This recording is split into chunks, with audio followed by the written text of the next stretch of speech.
August মাসের ৮ তারিখে সংসদে কেন্দ্র সরকার ওয়াকফ সংশোধনী বিল ২০২৪ পেশ করেন। বিরোধীদের প্রবল আপত্তির ফলে সংসদের স্পিকার স্যার এই বিলটির নানান দিক খতিয়ে দেখার জন্য জয়েন্ট পার্লামেন্টারি কমিটি গঠন করে দেন। এই জয়েন্ট পার্লামেন্টারি কমিটি এই সংশোধনী বিলের উপরে মতামত চেয়ে মানুষ যাতে মতামত প্রদান করে তার জন্য একটা নির্দিষ্ট টাইম পর্যন্ত বরাদ্দ করেছিল। তাই আগামীকাল পর্যন্ত এই মতামত প্রদানের সময় থাকছে। যে দুর্ভাগ্যের বিষয়, এই মতামত প্রদানের ক্ষেত্রেও একটা সংকীর্ণতা থেকে গিয়েছে। একটা হচ্ছে টাইম, দ্বিতীয় হচ্ছে এই মতামত প্রদান করতে গেলে হয় ইংলিশে নাহলে হিন্দিতে করতে হবে। বাকি যে সমস্ত বিভিন্ন আঞ্চলিক ভাষা আছে সেই ভাষায় মতামত প্রদানের কোনো জায়গা রাখেনি। এরও আমরা বিরোধিতা করছি, ধিক্কার নিন্দা জানাচ্ছি। তারপরেও বলবো, বেশি বেশি করে আপনারা আপনাদের মতামত ইংলিশ ভার্সন বা হিন্দিতে আপনারা লিখে যে এই বিলটাকে অপোজ করছি, এই বিলটা অবিলম্বে প্রত্যাহার করতে হবে, এই মর্মে যে এই বিলে নির্দিষ্ট এক জনগোষ্ঠীকে ধর্মীয় পরিচয়ের কারণে তাদেরকে টার্গেট করা হচ্ছে, এই বিলে ফান্ডামেন্টাল রাইটস ব্রেক হচ্ছে, সেই জন্য এই বিলটিকে প্রত্যাহার করতে হবে। এই মর্মে আপনারা বেশি বেশি করে আপনারা মেল করতে থাকুন। এই সংশোধনী বিলটি দেখলেই বোঝা যাবে ওয়াকফ সম্পত্তিকে হাতানোর চেষ্টা করছে কেন্দ্র সরকার। হয়তো কোনো কর্পোরেটদের হাতে তুলে দেওয়ার একটা ব্লুপ্রিন্ট তারা করে রেখেছে, সেই জন্যই এটাকে হস্তক্ষেপ করছে।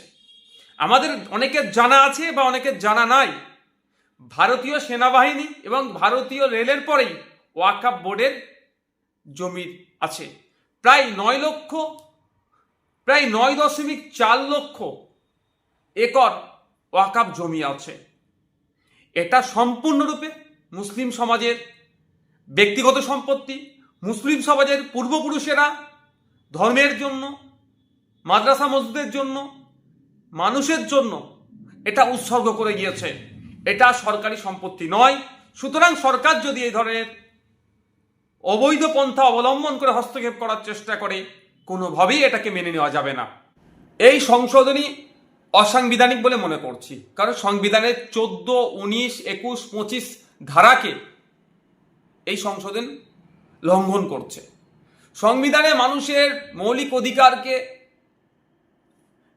যেভাবে সুরক্ষিত করেছে, এই সংশোধনী সেই মৌলিক অধিকারকে আঘাত করছে।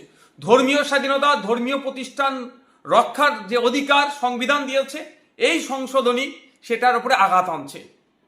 সর্বোপরি ওয়াকফ বোর্ডের নিজস্ব আইন আছে, তাকে নিস্তেজ করে দেওয়ার কারণটা কি?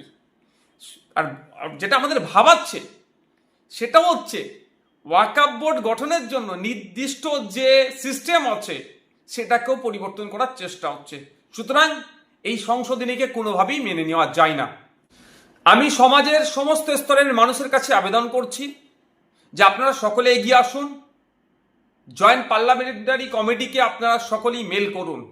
কারণ আমরা ইতিপূর্বে দেখেছি যে শুধুমাত্র মুসলিমদের সম্পত্তির উপরে আঘাত হবে বা ওয়াকফ সম্পত্তিকে দখল হবে, এরকম চিন্তাভাবনা এদের নয়। আমার আশঙ্কা, বিগত দিনে থেকে যে আমরা শিক্ষা পেয়েছি, জল জমি জঙ্গলের যে স্বাভাবিক অধিকার আদিবাসীদের, সেখানেও কিন্তু উচ্ছেদ শুরু হয়েছে।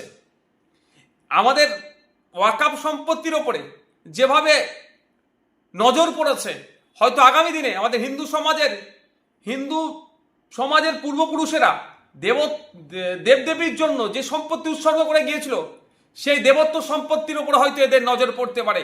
খ্রিস্টানদের গির্জা সহ নানান যে ট্রাস্টের জমি বা বিভিন্ন ট্রাস্টের যে সমস্ত জমি আছে, হয়তো কর্পোরেটদের হাতে তুলে দেওয়ার জন্য আগামী দিনে এই ধরনের কোনো সংশোধনী আনতে পারে।